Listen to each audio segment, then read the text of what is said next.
चलिए अब जो है एग्जाम्पल नंबर 20, जिसको कि हम पहले भी पढ़ा चुके हैं, प्रूफ कर चुके हैं, ठीक है ना। वो IIT मेंस एडवांस वाले लेक्चर्स में हमने शुरू से ये सारी चीज़ें प्रूफ की हुई हैं। कह रहा है कि for any two vectors, vector A and vector B, we always have vector A plus B vector का जो मैग्नीट्यूड है, मतलब magnitude of vector A plus vector B is always less than और equal to magnitude of vector A plus magnitude of vector B. मतलब तीन vector है आपके पास, ए भी है, सॉरी दो वेक्टर से आपके पास ए है बी है, तो अगर दोनों को जोड़ोगे तुम और तब मैग्नीट्यूड निकालोगे और दोनों का अलग अलग मैग्नीट्यूड निकालोगे, तो जो जोड़ने के बाद जो मैग्नीट्यूड आएगा वो हमेशा या तो छोटा होगा दोनों के अलग अलग मैग्नीट्यूड से, या फिर बराबर भी हो सकता है। ये किसी भी वेक्टर के लिए ये ट्रायंगुलर इनइक्वालिटी है, जिसको कि हम पहले भी प्रूफ कर चुके हैं। जैसे मान लो ये वेक्टर ए है, ये वेक्टर बी है आपका, इस तरह से एरो है आपका, तो क्या होगा वेक्टर ए प्लस बी, तो डायरेक्टेड जो लाइन ज्वाइन होता है ट्रायंगुलर लॉ से, तो इसको हम क्या बोलते हैं कि अगर यहाँ से यहाँ पहुँच गए हम, तो ए वेक्टर बी वेक्टर से पहुँचे तो डायरेक्ट के लिए हम vector A plus vector B लिख सकते हैं, इसको vector A plus vector B लिख सकते हैं। तो ट्रायंगुलर लॉ से तो आप कह सकते ही हो ना डायरेक्ट कि एक ट्रायंगल में दो छोटे छोटे साइड्स का सम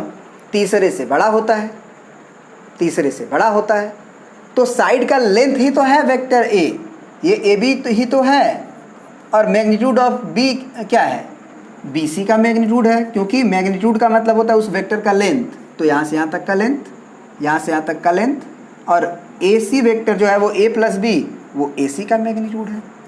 तो ये बात तो सही ही होता है ना, ये बात तो सही होता है कि ए सी का जो लेंथ है, लेंथ अगर वेक्टर नहीं लगाएं तो लेंथ होगा सब, ये सही है। इक्वल टू कब होल्ड करता है, जब कोलिनियर हो जाता है, तो ये चीज़ तो हम पहले ही ऑलरेडी पढ़ चुके हैं कि ए बी और सी अगर कोलिनियर हो जाए तब ए बी का लेंथ और बी सी का लेंथ ए सी के लेंथ के, मतलब यहाँ से डायरेक्टेड लेंथ के बराबर हो जाता है। तो इक्वल टू कब होल्ड करता है, जब पॉइंट्स कोलिनियर हो जाते हैं, या फिर वेक्टर ए भी जीरो हो जाए मैग्नीट्यूड और वेक्टर बी का भी मैग्नीट्यूड जीरो हो जाए, तो भी ये सही है, कोई दिक्कत नहीं है। लेकिन अब इसे हम प्रूफ करेंगे डॉट प्रोडक्ट के हेल्प से। हमने क्या बोला था कि कभी भी किसी चीज़ का मैग्नीट्यूड की बात हो तो डॉट प्रोडक्ट का यूज हो सकता है। तो याद कीजिए कि यहाँ पे vector A plus vector B का मैग्नीट्यूड का ही तो बात हो रहा है, तो अगर इसके मैग्नीट्यूड की बात हो रहा है तो हम कहेंगे कि इसके मैग्नीट्यूड का स्क्वायर का वैल्यू क्या होगा, तो हम बोलेंगे कि किसी भी वेक्टर का मैग्नीट्यूड का स्क्वायर होता है उस वेक्टर का उसी के साथ डॉट। तो वेक्टर ए प्लस बी का मैग्नीट्यूड निकाला गया है, तो डॉट ए प्लस बी का ए प्लस बी के साथ ही। अब ये क्या आएगा, तो ये आपको पता है कि आपको हम फार्मूला भी बताए थे कि A dot A plus B dot A plus B जो होता है वो मैग्नीट्यूड ऑफ ए का square plus magnitude of B का square plus 2 into vector A dot vector B होता है, ये याद रहे। नहीं तो बाकायदे आप ए का दोनों के साथ डॉट लो, बी के साथ दोनों के साथ डॉट लो और देखो यही रिजल्ट आएगा, ठीक है ना। अब एक बात बताओ कि ये vector magnitude of A vector का स्क्वायर, ये मैग्नीट्यूड ऑफ बी वेक्टर का स्क्वायर है, क्या ये निगेटिव होगा, तो कहोगे सर नहीं होगा, ये हमेशा पॉजिटिव होगा। ये होगा निगेटिव, नहीं होगा सर, हमेशा पॉजिटिव होगा सर। क्योंकि किसकी बात कर रहे हैं, जब मैग्नीट्यूड ऑफ ए का वैल्यू जीरो नहीं है और मैग्नीट्यूड ऑफ बी का वैल्यू जीरो नहीं है। क्योंकि ए और बी जीरो होगा तो ये पहले ही प्रूफ कर चुके हैं कि ये सही है, क्योंकि ये भी जीरो ये भी जीरो, तो इक्वल टू होल्ड कर जाएगा। ए प्लस बी भी तो जीरो हो जाएगा क्योंकि जीरो वेक्टर है, तो इक्वल टू होल्ड करेगा। या फिर कोलिनियर हो गया तो भी इक्वल टू होल्ड करेगा, लेस इक्वल होल्ड नहीं करेगा, बराबर हो जाएगा उस समय, मतलब है ना। तो अब हम केवल जब मैग्नीट्यूड ऑफ ए और मैग्नीट्यूड ऑफ बी जीरो नहीं है तब की बात कर रहे हैं। ये भी पॉजिटिव है, ये भी पॉजिटिव है, क्या ये पॉजिटिव है, तो कहोगे नहीं सर ये नेगेटिव भी हो सकता है, क्योंकि ए डॉट बी है, दो वेक्टर का डॉट प्रोडक्ट लेते हैं तो magnitude of A magnitude of B into cos theta होता है, तो वो थीटा पे डिपेंड करता है कि वो एक्यूट है कि ऑब्ट्यूज है ना। क्योंकि डॉट प्रोडक्ट में जो एंगल डिफाइन किया है वो 0 से पाई तक डिफाइन किया गया है, तो 0 से पाई में वो फर्स्ट क्वाड्रेंट में 0 से पाई/2 रहा, तो एंगल पॉजिटिव होगा, मतलब ये पॉजिटिव होगा, और इसमें हुआ तो नेगेटिव होगा, तो ये में भी नेगेटिव में भी पॉजिटिव। तो इसका मतलब क्या हम इसे लिख सकते हैं कि ये जो क्वांटिटी अभी अभी आया हुआ है वो हमारा छोटा है, समझ रहे हैं बात को, यहाँ पे लिख देते हैं तब ज़्यादा बेटर अंडरस्टैंडिंग होगा कि ये जो क्वांटिटी आया अभी हमारा जो इसके बराबर है, जो इसके बराबर है, लेस होगा या बराबर होगा किसके, तो मैग्नीट्यूड ऑफ ए का square plus magnitude of B का स्क्वायर प्लस, है ना,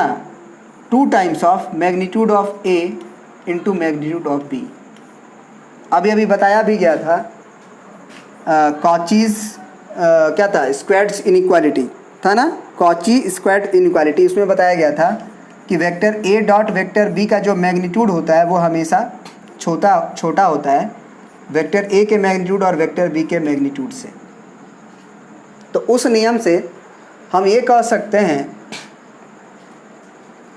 कि ये बिल्कुल और छोटा होगा, क्योंकि ये तो निगेटिव भी हो सकता है। जब मॉड लेने पे अगर इसके से छोटा है तो मॉड को अगर छोड़ देंगे तब तो ये नेगेटिव भी हो सकता है, तब तो ये निगेटिव भी हो सकता है, ठीक है ना।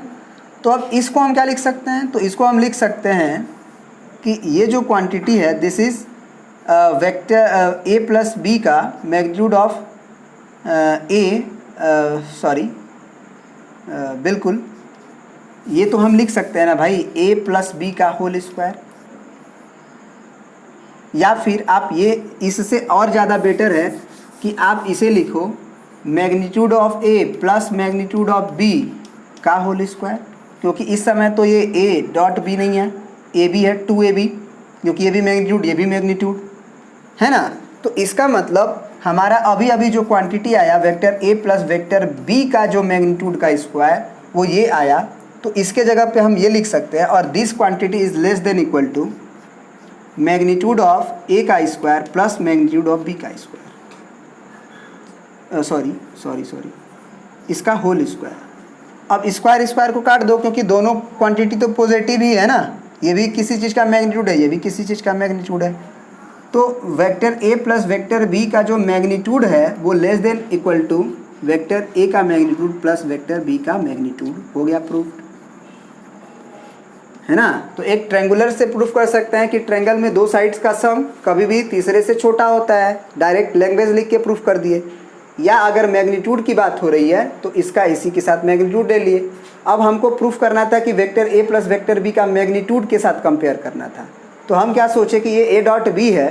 तो क्यों नहीं हम ऐसे सोचे कि ये तो भैया हमारा ए प्लस बी के मैग्नीट्यूड का स्क्वायर है, A vector plus B vector के मैग्नीट्यूड का स्क्वायर है। अब हम अगर vector A plus vector B का स्क्वायर लिखें तो यहाँ तक तो क्वांटिटी हमारी सेम रहेगी, लेकिन ये जो क्वांटिटी है इस क्वांटिटी से बड़ी होगी या छोटी होगी, इसमें कंपेयर करना था। तो ये क्वांटिटी जब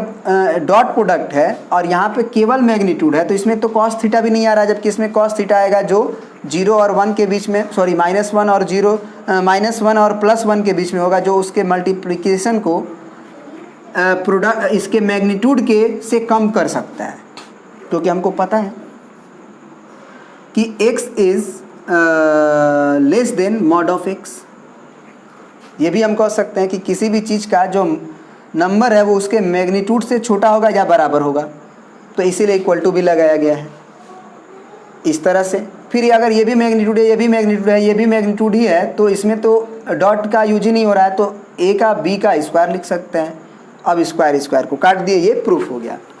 ठीक है ना। तो अब ये भी याद रखना कि अगर तुमको एक्चुअली क्वेश्चन नंबर 21 हम कराएंगे नहीं, तुमको 3 पॉइंट्स दे रखा है इसमें 21 नंबर एग्जाम्पल में। ए पॉइंट दिया है, बी पॉइंट दिया है, सी पॉइंट दिया है, और प्रूफ करना है इसमें कि ये कोलिनियर है। तो अगर कोलिनियर है तो आपको क्या करना है, ए बी का मैग्नीट्यूड निकालना है, बी सी का मैग्नीट्यूड निकालना है और ए सी का मैग्नीट्यूड निकालना है। 2 छोटे छोटे मैग्नीट्यूड का सम अगर तीसरे के बराबर हो गया तो बस प्रूफ हो गया कि वो कोलिनियर है, और ये बात हम पहले करा चुके हैं, ठीक है ना। तो अब जो है हम लोग एक्सरसाइज में आएंगे और एक्सरसाइज के क्वेश्चन बनाएंगे, ठीक है।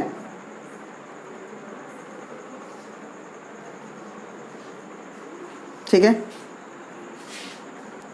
तो एग्जाम्पल्स हम लोग अब कल शुरू करेंगे। 10.3 का टोटल क्वेश्चन आज इतना है, ठीक है ना। Thank you.